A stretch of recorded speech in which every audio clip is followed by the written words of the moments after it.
Hi again, everybody, and welcome to the Wiffle Wednesday Live Chat, episode number 24. Manny Ramirez, pretty sure he wore number 24. A lot of stuff to kind of chat about today. Things I was thinking about within the last 2 hours or so. I got done shipping and made it back from the post office at like 10 o'clock, and I was just rolling ideas around in my brain. It's interesting how I have the stream of consciousness like throughout the week of all the things I want to talk about. And then before I go live, I'm always like, I have literally no idea what to talk about. So, one of the main things that's going on in card world this week is that eBay is down. Now, when I say eBay's down, it seems like it's like a rotating situation for a lot of people. Sunday night sounds like it was the biggest issue. A lot of people were saying they couldn't bid on auctions. They weren't able to make um, like snipe settings. I don't know if you use Gixon or if anyone knows what Gixon is. It's a snipe website, so you can put your bid in days ahead of time. Well, when those bids normally just go in within the last few seconds, so you're not overpaying, you're making your final bid, and you can kind of set it and forget it. Well, Gixon wasn't getting through, so a lot of bids and snipes weren't going through. A lot of people were just pulling up eBay on their phone, and it wasn't working. I personally did not have any issues. I wasn't running any auctions, so thank goodness, because if you were, you probably saw lower than ideal sale prices. But a lot of people on Twitter, on X, and things like that, eBay Live was down for them. One of the guys who, one of the people I follow, I can't call him a mentor because he doesn't know I exist, but Bo from 1 Million Cubs, he sells live on eBay Live almost daily, literally 6 days a week, almost 7, sometimes 2 shows a day. And he said that he had, like, it's been kind of killing his momentum the last few days because he hasn't been able to get on there. Again, I've had no issues. I can even open the app and see the eBay Live options are going on. So if anyone watching has had issues on eBay, I am curious. It sounds like it was a hack, and that exposes a lot more issue tunes. That exposes a lot more issues as far as like credit card stuff being exposed because like my credit card number is stored on there. And who knows, people could just be snatching that stuff up. And yeah, watch your credit card if you store credit cards on eBay. I think I have a couple on there. So that's something I'll just have to kind of keep an eye on my statements, make sure nothing weird comes through. And then also someone on X brought up an interesting point about like how people are very, very likely going to try and use these last few days as like ammo for buying. So they're going to use comps from the last few days from what we we have to assume that some of these are correct and some of these are not correct. But when they're trying to buy and sell, they're going to use comps for stuff that ended way lower than it was supposed to be. I know someone said that they had a card that they tried to bid on for over an hour and it ended at $3.25. What it was actually supposed to go for, they never said the card. I don't know personally, but if I was trying to buy a card and trying to bid and couldn't bid for multiple attempts, and then I watched it sell for $3, it'd be really frustrating. But now that $3 sale is going to show up on completed listings, whether it be 130 point, on Card Ladder, on eBay, sold listings. So it's going to be, people are going to use that to their advantage however they need to manipulate the comp issues when they're standing at a card table saying, hey, the last one sold for 120. Well, yeah, the 3 before that sold for 300, but people couldn't bid on Sunday night, so it went for a lot less. So that's kind of interesting, and I mean mildly scary, because it sounds like even as of this morning it's still kind of going on. People are still experiencing issues. I personally have not tried to list anything. I've been focused on Whatnot this week. But a lot of people are saying they couldn't list, they couldn't bid, they couldn't, literally nothing when they open the app. I've had 0 issues. Man, my internet connection again.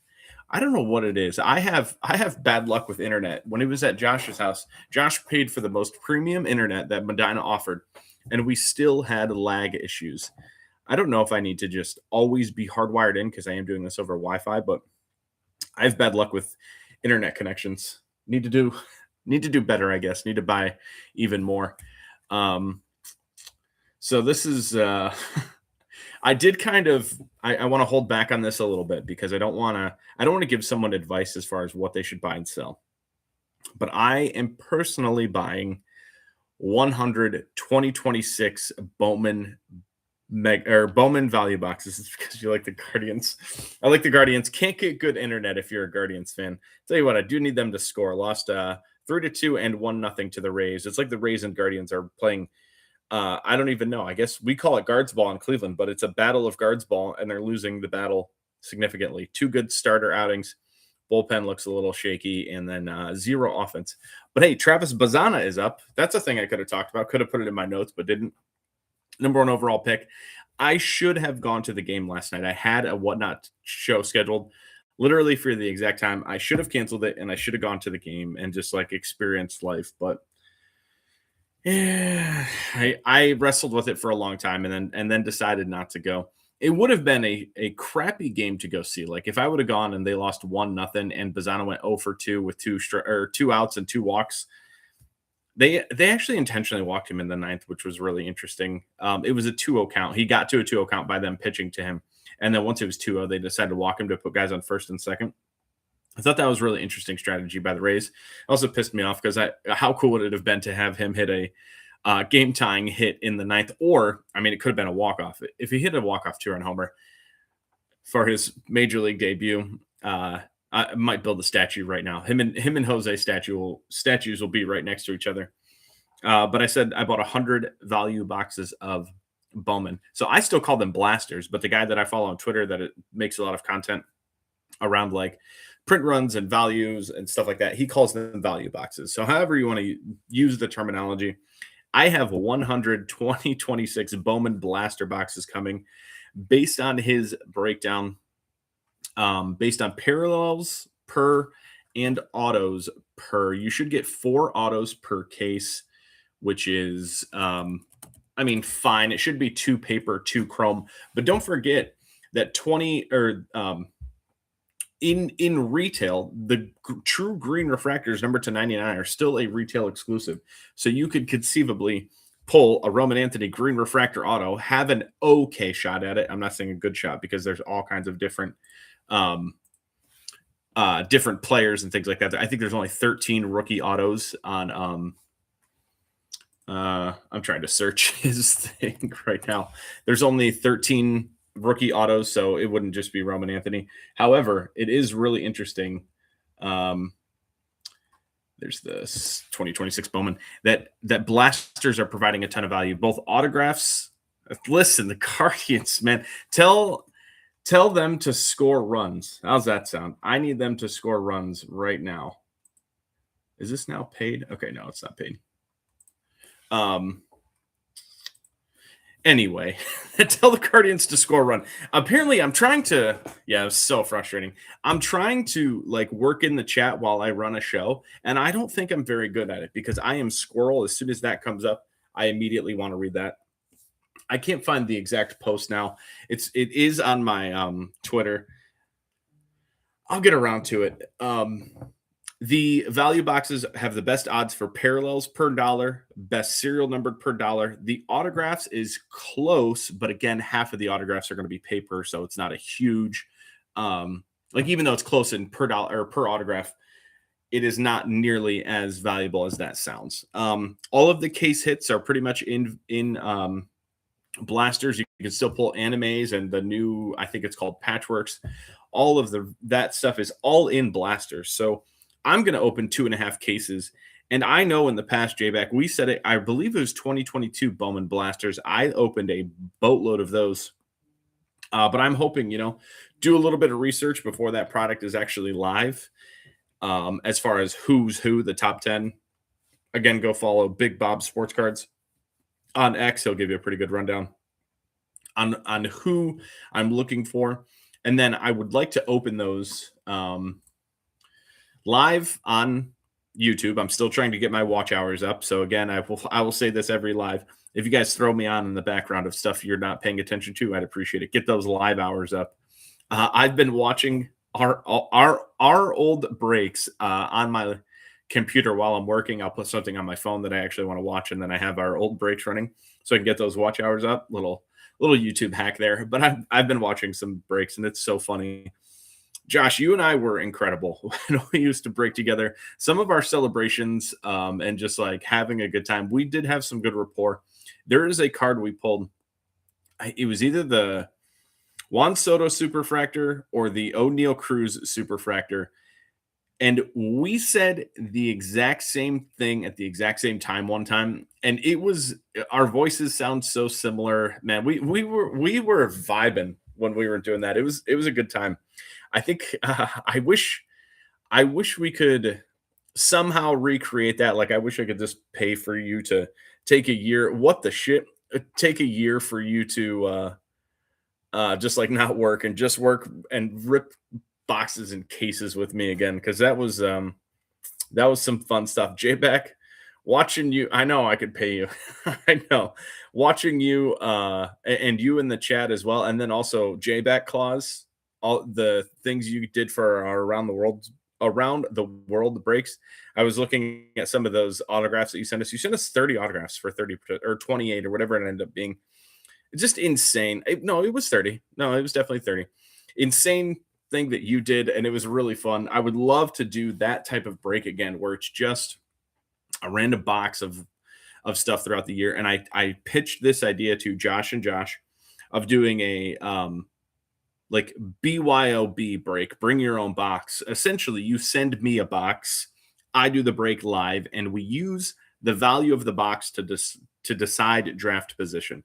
So if Josh, myself, and let's say J-Back all threw in a box, the whoever had the highest value box would have the first overall pick. Whoever had the second highest value box would have the second pick. Whoever had the third highest value would have the third pick.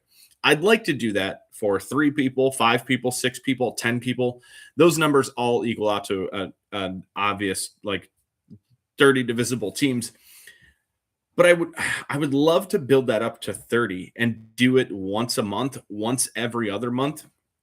You send me a single box, I do the break. Maybe I add on. I was trying to think of a number. $10 per spot probably is like on a per hour basis. It's close, but it I do think like I would. But again, I'm not only gaining value from the actual dollars that I would make. I would also be in the break. I would also get the watch hours on YouTube, which is something that I am really like is very important to me, and I am like would be valuable. So maybe $10 is enough. I mean, that's $290.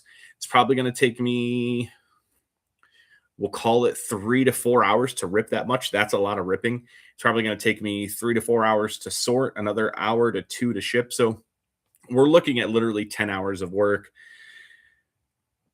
Call that $29 an hour. It's not ideal, but it's also it's not bad. It's definitely not a complaint. I'm just thinking out loud here because I have structured this idea of how I want to do it. The idea of a BYOB, bring your own box, just have a minimum like, hey, you can be in this as long as your box, we'll call it the last 5 sales on eBay have to be above $50.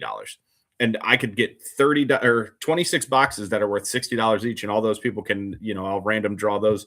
But people who send higher value boxes, they're going to be the top picks. I can tell you this, I don't care. As long as it's 2024 or newer, and I'm picking first, I'm going to take the Dodgers. Ohtani stuff is insane. Spend 40 hours a week streaming. And here's my thing. I feel like you're not even going to do anything other than open the cards. You are going to, whether it's a Shohei Ohtani autograph or a base card of Danny Mendick, you're going to take those 2 cards. They're going to go in the box next to you, and you're going to slide that box over, bring out your new case, and just start ripping, which honestly sounds incredible. I would love to do that. I do want to do that on the Bowman break. I was talking about this. I do want to do all the Bowman live. So 100 blasters. I'm thinking it'll probably be 2 sittings because that's a case of Bowman blasters takes a while to just cut open and take the cards out of the pack. So probably do 2 50-box streams. Just do everything live. And then once the second round is done, do a whatnot stream. I think based on what I think I'm into it, like, it's more than 3,000 because of taxes, like probably 3,200. Let's call it $3,200. I think I could get, I don't know, probably $250 for just the paper base. I could build out sets and do it that way. That's an option, but that's time consuming. Might just flip the paper base to someone local. I'd probably call it $250. I'm probably undershooting myself. If you hammer a green refractor auto of a top prospect or rookie, it could pay for one of the 2.5 cases. But I think even running a whatnot stream of probably 300 cards, Bowman inserts do really well, especially new Bowman inserts. So new Bowman inserts, some of the hits, maybe do like chromes of the top 5 players, probably make a decent amount back. And then again, if I hit anything worthwhile, maybe move it on eBay or just do fixed price on Whatnot and just let it sit there while I'm running a show. Yeah. So you're right. I could do it without showing the paper, but the part of live streaming for me is just trying to get those watch hours. So maybe I do the first 5 or 10 blasters where I show every card, and then after that, just flip to the chrome. My biggest issue, or the main reason I'd want to do it, is just to like chat about the product. And I need to do a little more research. So I'm 2026 Bowman efficient. I don't need to be an expert, but I do need to be efficient in checklist knowledge. Who's first autos in there? Obviously, I know Ethan Holiday, but I need to know the top 15 guys. So if I'm pulling, let's say, a gold refractor of someone important, I need to have a proper reaction and not just be like, I'm not sure who this guy is. This is a cool gold refractor autograph, though, and be holding like a $2,200 card because that's clown business. But yeah, that's something I'm probably going to do. Just stream all 100 boxes, do it over 2 breaks or 2 live streams on YouTube, and then do a Whatnot stream of hopefully 300-ish cards. And one final thing on that is that Bowman is May 13th is the release day. It's Wednesday, so 2 weeks from today. And then after that, that'll kind of be my swan song in this apartment. If that's Thursday, Sunday would be the 17th. The 18th would be a big shipping day. And I would probably try and shut the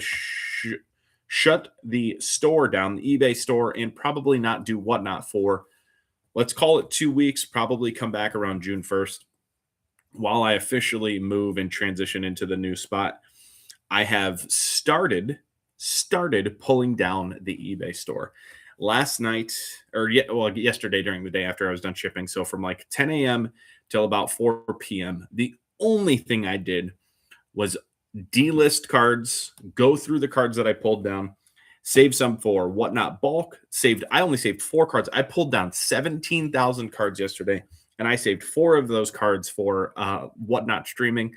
A lot of it was for Whatnot bulk, and then a huge portion of it was just thrown away.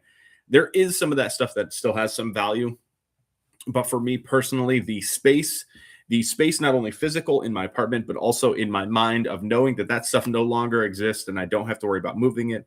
I don't have to worry about trying to sell it at $1.99 and make 50 cents or shipping it the next day.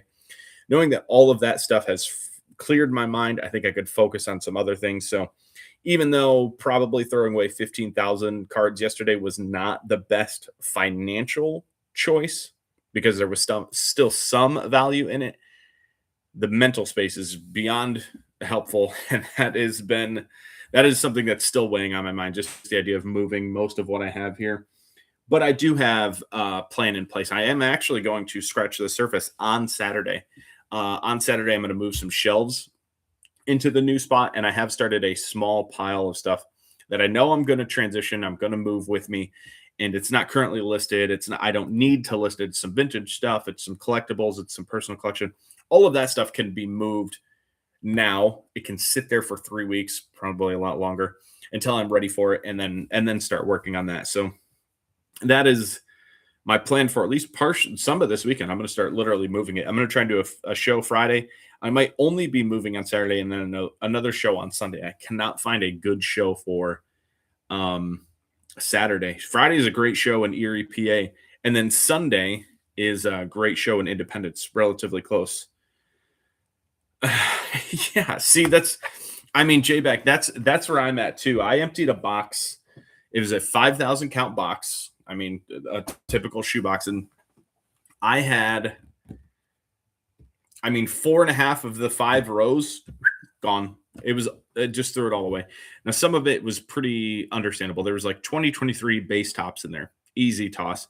2019 Bowman Heritage. That actually still has some value because those cards, there's not many of those listed on eBay. However, 2019 Bowman Prospect, we are now 7 years removed from that set. Those cards they're gone. Those players aren't coming up from wherever. They're not going to suddenly be relevant. And even if they are relevant, it's going to be a flash in the pan. Those guys aren't going to suddenly be phenomenal MLB players at age 30. So I could pull the ripcord on that stuff. There was some Topps UK, some Topps Japan stuff, and when those had to be 500, 600, 800 card lots, a lot of which is listed. There were probably some star players in there. I know Aaron Judge isn't in there, and I know Shohei Ohtani isn't in there. Outside of that, I could probably throw that stuff away.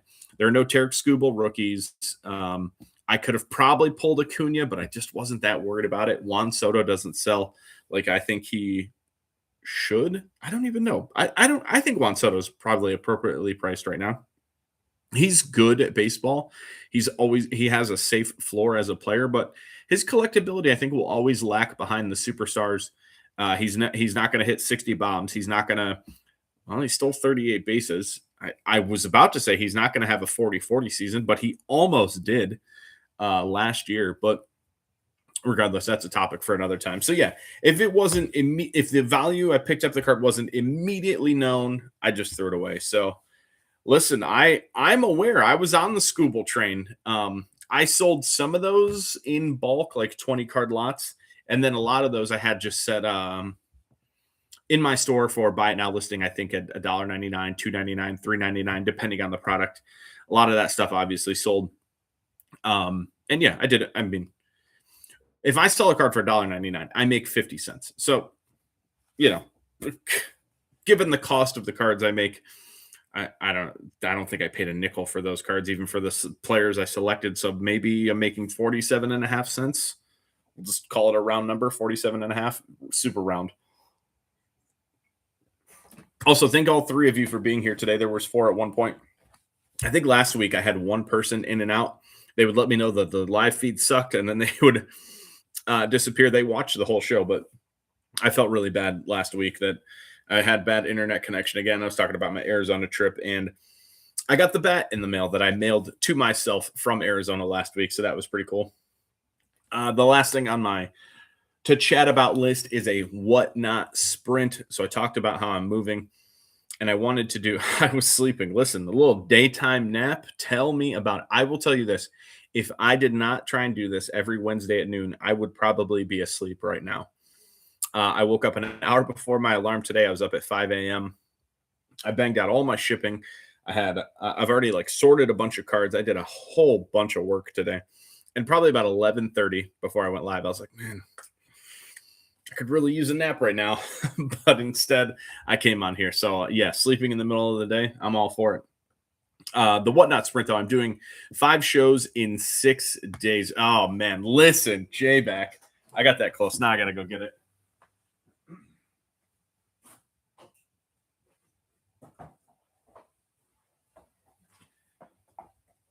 I don't know if we could have done something at Yankee Stadium. I doubt it, and I wouldn't have wanted to because the reason I chose Arizona to meet Tyler is because I had a place to stay. My buddy Matt lives in Arizona, is a baseball-centric guy, and when I told him that this was potentially happening, he's like, hell yeah, I'm in. So Tyler and I had a deal for actually another piece, but then he came out and signed this. He asked me, Redu Crusher, by the way, is a very cool nickname. He signed this for me. We chatted for a while. He was very personable. Nestor is? Oh, man. Now I got to be on the lookout because this is a really cool experience. Going down early. We were able to get in like an hour and a half early. Obviously, I was there to meet Tyler Heineman, and I did not want to be autograph hound guy, but I made a huge mistake. One of the things in my plan was to get a bunch of Major League Baseballs and just have them with me just in case. I decided against that, and man, did I F up. I could have brought home Kurt Schilling, Jay Bell, Luis Gonzalez. Those are just Diamondbacks retired players that were in the area. Kurt Schilling knew someone that was also in the area with me. Could have had a Kurt Schilling ball. That one would have just been cool. I don't even remember all the players that signed. The bigger players didn't sign. Vlad didn't come over. Vlad gave us a little wave, which would, fine. No one owes me anything. No one owes anybody anything. I don't care about autographs. I don't care about players' preferences. If you don't want to sign, don't sign. Don't ever sign. It makes no difference to me. Oh yeah, Donnie baseball. That would have been that would have been cool. But I will say, Tyler, he messaged me after the game. He said, "Hey, let's stay in touch. You know, if you come across something, keep me in mind." So that was pretty cool. The Blue Jays come to Cleveland in September. I think it's one of the last. What's the word I'm looking for? One of the last series of the year. So I am going to message him when it gets closer and be like, "Hey, what's up, man? You looking for anything? You trying to hang out in Cleveland? Not necessarily hang out, but at least just come down. And if I can watch batting practice again from the field and just like maybe chat with him for a second, that'd be cool." I truly enjoyed the experience, not just meeting him, but seeing batting practice up close and personal. I got to watch like Dalton Varsho. Yeah, there you go. Dalton Varsho came out because he's on the Blue Jays now. He was traded from the Diamondbacks. Like watching him interact with all his old teammates was pretty cool. Alec Thomas was warming up in a Suns jersey because the Suns were playing a play-in game that night in downtown Phoenix. So just the vibes of that were pretty cool. We were really close to the actual action. Everyone who came over was super nice. Dylan Cease came over. I did not talk to him because he was like meeting someone there, but I'm guessing if I had a baseball and I wanted him to sign it, I probably could have done that. So I think I missed out on some major opportunity that I thought was possible, but I did not want to press it. And I didn't want to be the guy that showed up with a backpack full of baseballs. But now I know if I do this again, I probably will just to have one. Like I'm not a Kurt Schilling fan, but if I could have had a Kurt Schilling autograph, I don't know. Like I watched the 2014 World Series. That would have been pretty cool. It was so random. The whole experience was random. I didn't want to talk about it because like as much as I had faith that like we would get a deal done, it was a cool card that I was trading to Tyler Heineman. I also know that I was trying to meet him on someone else's field. If we were meeting in Toronto, it would have been super easy. I would have talked about it, would have been confident because he would have been like, "Hey, here's the date and time. You can show up." He wasn't sure how Arizona worked as far as like meeting and things like that. So when we met, we're messaging back and forth, and I literally didn't tell. I told like 3 people until the actual day that it was happening. And even then, I still wasn't like too keen on telling people exactly what was going on because I didn't want it to fall through and it just sounds like I'm making something up. So anyway, that was a really cool experience. I would love to do that again. I started to talk about Whatnot and the Whatnot sprint because that was the last thing I wanted to talk about. And I got to get to my 30 minutes. I don't have to get to 30 minutes, but I think it's a good stream of conscious, like, things that I can talk about and gives the chance for the chat to come in, people to come in and get those watch hours up. So thank you again, all of you, for being here.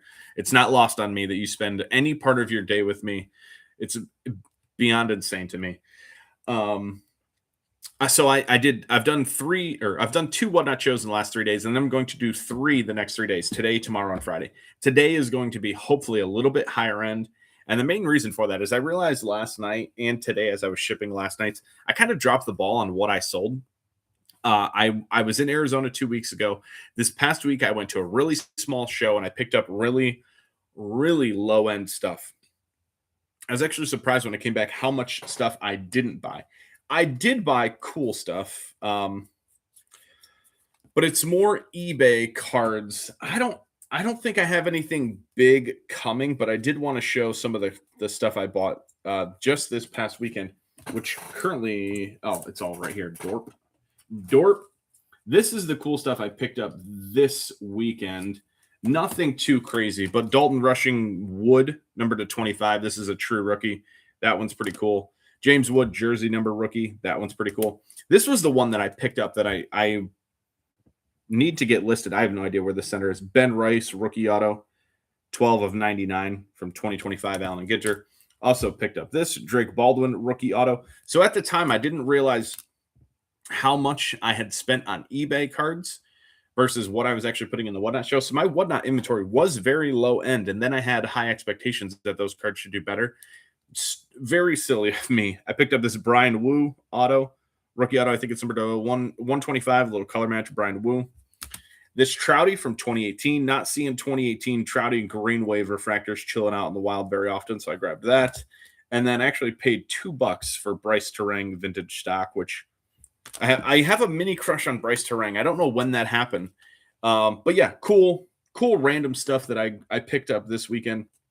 That is eBay stuff that I didn't realize I had kind of dropped the ball on my whatnot buying. So this weekend I'm going to focus more on buying. I made a list because I really want to focus on it. Players that I need obviously are Otani, Paul Skeens. Ellie is off to a really hot start. I feel like he's not being talked about enough, which is weird because I think he's finally taken that next step into where not only does he have the tools, but he's starting to produce. The steals and home run counts are going up. I need more Sal Stewart. I need more Aaron Judge. I need more autographs. When I'm running a show, autographs are requested over and over and over again. But I need mid-tier names. For some reason, the name that sticks out to me that I need to be buying is like the Ozzy Albies tier of players. He's been good. He has some following. The Braves are a good team. So in the 10 to, we'll call it $40 range, I need to be picking up a lot more of those. So I'm doing a bigger show tomorrow or Friday. So Friday, my buying target is bigger autos. I shouldn't say bigger autos, just more autographs, all those players. And then, like I said, tonight, the show is going on at 8 p.m. I'm going to kind of shoot for the moon tonight. I'm just going to do premium cards. I'm going to try, like, if I don't think a card will sell for 5, that's going to be my number. If I don't think it'll sell for 5, I'm not going to run it tonight. So we'll see if I can raise that average sale price and actually knock this off the list. That's hilarious. Darren Dalton and Dalton rushing. That's wild. So Darren Dalton Varsho is who you're talking about. There's a player. There was a archives card where they switched. They had the father and son on the card. I actually sold it. Gary Varsho, is that what it is? Did he play baseball? Am I making that up? I think I'm making that up. Now I gotta look. I know I sold one. I pulled one. 2021 Topps Archives. Darren Dalton. Does Darren Dalton have a son?